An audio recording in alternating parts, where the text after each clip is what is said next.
రెండో ప్రశ్న, అది మొత్తం పూర్తి చేశారు, ఎందుకని దాని మీద మీరు NIOTకి లెటర్ రాయలేదు? నేషనల్ ఇన్స్టిట్యూట్ ఆఫ్ ఓషన్ టెక్నాలజీకి మీరు ఎందుకు లెటర్ రాయలేదు? ఎందుకు వాళ్ళ సలహా తీసుకోకుండా, సైంటిస్టుల సలహా తీసుకోకుండా 60 సెంట్లు ఇస్తాం, 40 సెంట్లు ఇస్తాం, ఎవరికి కావాలి మీరు ఇచ్చే 40 సెంట్లు 60 సెంట్లు?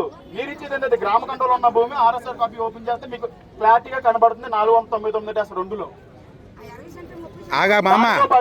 దానితో పాటుగా ఏదైతే మీరు 1986లోని బొర్లా వెంకటరావుకి డీకేటీ ఇచ్చామన్నారో దాని మీద 4 సార్లు RTI ఫైల్ చేసాం.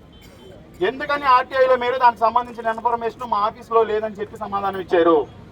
ఆఫీస్లో సమాధానం లేని దానిని నమ్మించదామని చెప్పి మీరు ఎందుకని ఆతృత పడుతున్నారు? దానికి సమాధానం చెప్పాలి.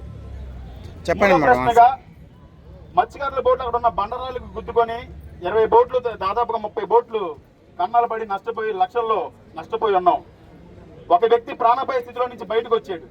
దాని మీద మీరు ఎందుకు విచారణ జరిపించలేదు? దానికి ఎందుకు నష్టపరిహారం చెల్లించాలనే ఆలోచన మీకు రాలేదు? నాలుగో ప్రశ్నగా, అంటే కలెక్టర్ గారిని అమలు చేసిన యాక్ట్ 163 BNSS ఆ రోజు 20వ తారీఖున 6వ నెల 2025 ఏదైతే ఆయన అమలు చేశాడో దానిని ఉల్లంఘించిన వారిపై ఎందుకు చర్యలు తీసుకోలేదు? ఎందుకని చర్యలు తీసుకోలేదు? ఐదో ప్రశ్న, ఒక వ్యక్తి కోసం ప్రభుత్వం ఎందుకు ఎంత తర్జన మజ్జన పడుతుంది? అక్కడ ప్రభుత్వానికి నష్టం కలిగించే అంశం ఏదైనా ఉందా? అక్కడ 100 కోట్ల ఫ్యాక్టరీలు ఉన్నాయా? అది వేలాది మందికి ఉపాధి కలిగించేది ఉందా?